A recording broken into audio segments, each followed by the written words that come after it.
Welcome to Commanding Presence. In this video we are doing another deck tech, and this time we are taking a look at Felisa, Fang of Silverquill. For a total mana value of 4, 2 generic, a white and a black, you get a 3/2 legendary creature vampire wizard with flying and mentor. She also reads, whenever a non-token creature you control dies, if it had counters on it, create X tapped 2/1 white and black inkling creature tokens with flying, where X is the number of counters it had on it.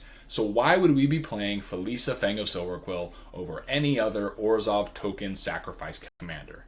Well, for this specific list, I have built it so that every non-land permanent in the deck is an artifact. So specifically for this deck, you've got to love artifacts. We are running 52 in here. So if you really hate playing artifacts for some reason, this deck, this specific build, might not be for you.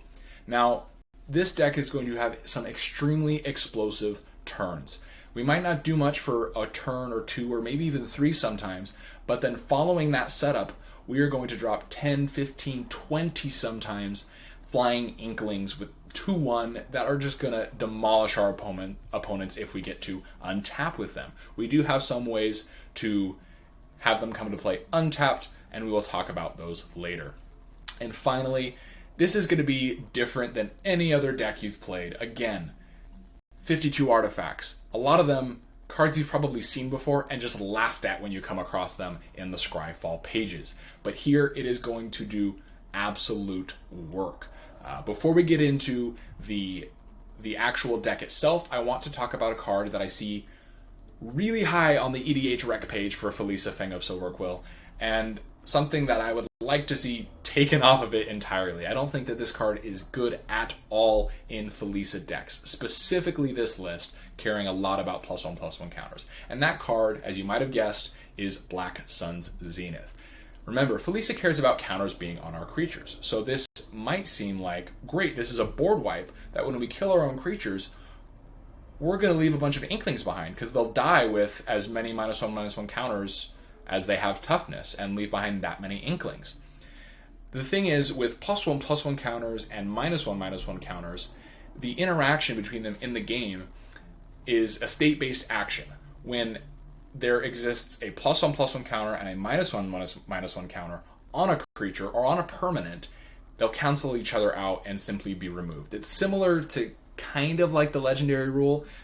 One of them just has to go. It can't exist. And so they don't both exist on the permanent. If they do, they will remove themselves immediately as a state-based action. So if you have like an Arcbound Ravager, which we have in this deck, artifacts, if you have an Arcbound Ravager with 5 +1/+1 counters on it and you Black Sun Zenith for 7 where X is 5, all those counters that are on that Arcbound Ravager will go away and its toughness will become 0. Its toughness isn't going to become 0 because the -1/-1 counters reduced its toughness. The -1/-1 counters are simply going to remove the +1/+1 counters, even creating its toughness. So it's just not a good card in this specific list, and I don't think it's going to make a lot of sense in most Felisa decks, especially ones that care heavily about +1/+1 counters, which I think most of them are leaning that way. Enough about that card. Let's get into the cards that we'll actually be playing. And starting off, we're going to look at some ramp. Archaeomancer's Map is new in Commander 21 from the same deck not the same deck as Felisa, but from the same Commander 2021 pre-con set. It is a 3-mana artifact. When it enters the battlefield, you search your library for up to 2 basic planes, reveal them, and put them into your hand. Then you shuffle your library. At its base, this is a 3-mana, or it's just a white, Divination, which is also 3 mana. It's an artifact which counts towards our artifact count, which we care about for certain cards like Mox Opal. But it also allows us to ramp. Whenever a land enters the battlefield under an opponent's control, if that player controls more lands than you, you may put a land card from your hand onto the battlefield. Notably, it doesn't have to be one of those planes you drew. It could be something else. It could be a color-fixing land, like a command tower, or one of the shock lands you might be running in your deck. Or even a fetch land if you're playing a deck that really cares about lands going to the graveyard. This allows you to put any one of those lands into play. Even like something like a Glacial Chasm that could protect you on a turn where your opponent's like, oh, I thought I was attacking you. Not anymore, because you let me put a Glacial Chasm into play. At its worst, it is a white divination that only finds you planes. There have been games that I've played with this where I don't get any additional land drops. I went first in the game and nobody else was playing green. And so it just didn't work out. Most of the time it will though. So it is an amazing inclusion in this deck and most white decks lacking green. Moving right along to Crystalline Crawler. It comes in with +1/+1 counters, and at max 2, granted, because we're in a 2-color deck, but it comes in with +1/+1 counters, and it ramps us. It can grow in +1/+1 counters and be that huge explosive turn that leaves behind a bunch of Inklings, or it can just ramp us when we need it. It's an extremely flexible card in this deck. It's an artifact, and it really fits the theme. Onto Mox Opal, again, 52 artifacts in this deck. This will always be active, no problem. And you don't have to run the one with Glissa holding it because you're not playing Glissa. So this is just a great mana rock, 0 mana, 1 mana of any color, fixes us, will almost always be active.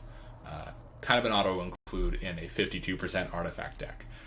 On to the draw, which again is really interesting in this deck because we only have artifacts. We're not playing Phyrexian Arena or Necropotence. Those are both enchantments. It breaks the rule that I set for this deck. So we're looking at trading post first. The two abilities, the third and fourth ability, sacrifice a creature, return an artifact card from your graveyard to your hand. That's like drawing a card in this deck. The creatures we're playing are just being played to be sacrificed to make us Inklings. So if we already have a creature that's doing that job, we just keep recycling it and keep getting Inklings. If we haven't found it yet, we can sacrifice maybe one of our mana rocks or an artifact that isn't as powerful as we'd like to draw into new ones. Mystic Forge is almost always going to find us some cards with 52% artifacts. More often than not, we're going to find something that we can cast off the top of our library. Slate of Ancestry, we are creating tons and tons of tokens. We might discard 1 or 2 cards to this to get 10 or 15 cards back in our hand, keeping our best 7 and hopefully winning the game off of an advantage like that. We also have Skull Clamp. These are 2/1 Inklings we're creating, so they will die to the Skull Clamp. The worst part about Skull Clamp is that -1. WotC thought that they were pulling a fast one on us, but they really made an amazing card in Skull Clamp. We'll be able to draw so many cards off of this, especially if we just put it on an artifact creature with +1/+1 counters that we sacrifice later. We'll draw some cards off of it while creating those Inklings. Parting Thoughts. This is an interesting one. It's sorcery speed removal spell, but we're going to use this as a draw most often because it says destroy target creature, then you draw X cards and lose X life, where X is the number of counters on that creature. So we have a creature come to play with like 4 +1/+1 counters, and then for 3 mana we'll draw 4, and then hopefully with our commander on the battlefield create 4 Inklings. A really interesting, weird card that you probably never play because it seems way too specific, creatures having counters on them as a removal spell, but in this deck it's just our draw. Village Rites, we want to be sacrificing our creatures, and if we can't find one of our sacrifice outlets, this will be a great way to draw some cards, sacrifice a creature once, and hopefully find a more consistent sacrifice outlet with that. An amazing card. You can do it in response to a removal spell, and basically counter that removal spell that they were trying to hit your commander with, or one of your big Arcbound Ravagers with, or Worm Coil engines, and you just say, nope, no thank you, we are going to draw 2 cards instead. Moving on to the creatures that make this deck work. Right in the middle you see Stone Coil Serpent. This is a card that we all thought was going to be really great coming out of Throne of Eldraine, and we were all right. It can be played at any point in the curve, has a massive amount of keywords on it, and it's just going to come in and be a huge beater. The trample is really important here. Reach is going to be great, especially because we don't have a lot of ways to block flyers unless we've got our engine going. And that's one of the biggest downfalls of this deck is if we can't create Inklings, we're just going to get hit over the head with flyers, and this Reach is really great. The other two, Phyrexian Marauder and Shifting Wall, don't really do much other than have counters on them. They can come down and be really big blockers, but most of the time we'll play them for as much mana as we can and cash them in for a ton of Inklings.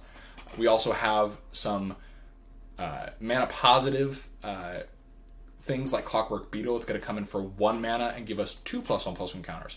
We will almost never attack or block with this. This will be an early play that the moment we get Felisa down, hopefully we can sacrifice this and start creating a couple Inklings in the air. Bloodline Pretender is an interesting one.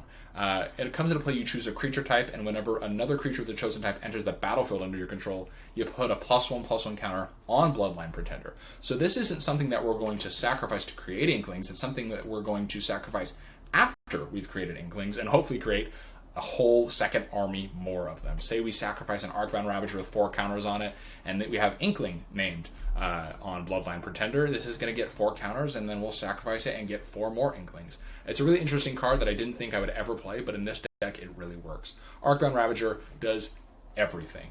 It's a low to the ground blocker. We can get down early. We can recur it with something like Trading Post later on when we want to sacrifice our artifacts to it, get +1/+1 counters on it, sacrifice it to itself, and just keep rinsing and repeating. It's a sacrifice outlet with +1/+1 counters and a creature that dies and leaves behind Inklings. It does absolutely everything and was the inspiration for this specific build.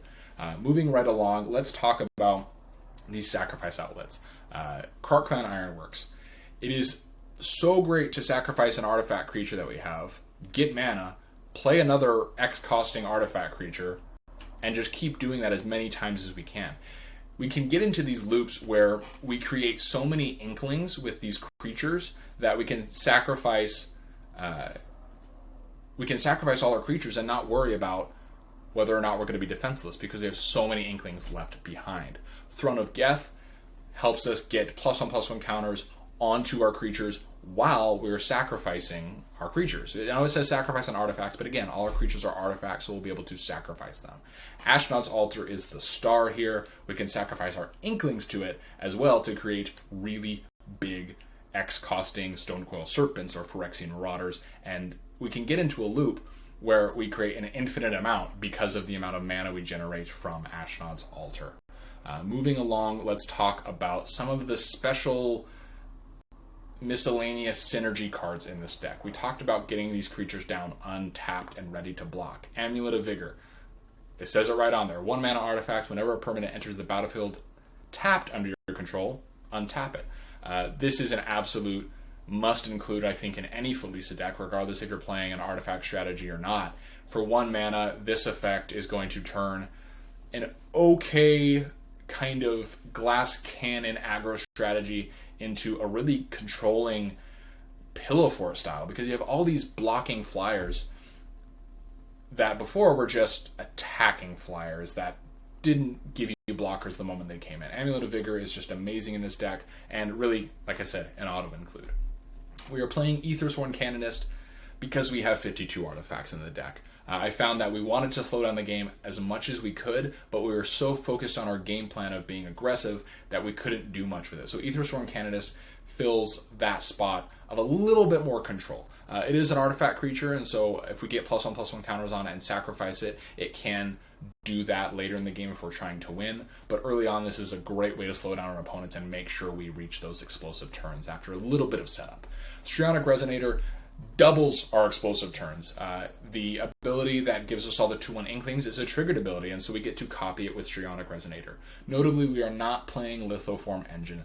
It was too much mana to do just, honestly, the copy target triggered ability effect. All the other ones I didn't find I would use very often. I cared more about using that mana to get creatures down, and then if I could, double a triggered effect. And Strionic Resonator is just cheaper and more efficient in that sense. So we're not playing Lithoform Engine. It does the same thing, so if you do want this redundancy, feel free to add it to your deck. That's been Felisa Fang of Silverquill, the artifacts only strategy. This has been a lot of fun to play test. I haven't gotten to play it yet with my friends and family, but I am so excited to see what they think when I drop Felisa Fang of Silverquill, and they're expecting all kinds of regular old Orzhov counters and token strategy, and then I cast a Phyrexian Marauder or a Stonecoil Serpent, and they'll just be wondering why the heck I'm playing so many artifacts until they realize it is all because they all come in with +1/+1 counters. They all do exactly what Felisa wants them to do, and they will always leave behind an army of Inklings. I absolutely love this idea of playing nothing but artifacts. I love putting restrictions on myself when I build a deck. It makes it a lot more fun and brings a new light and a new air to certain strategies. I hope you enjoyed this deck tech, and I hope to see you in the next one.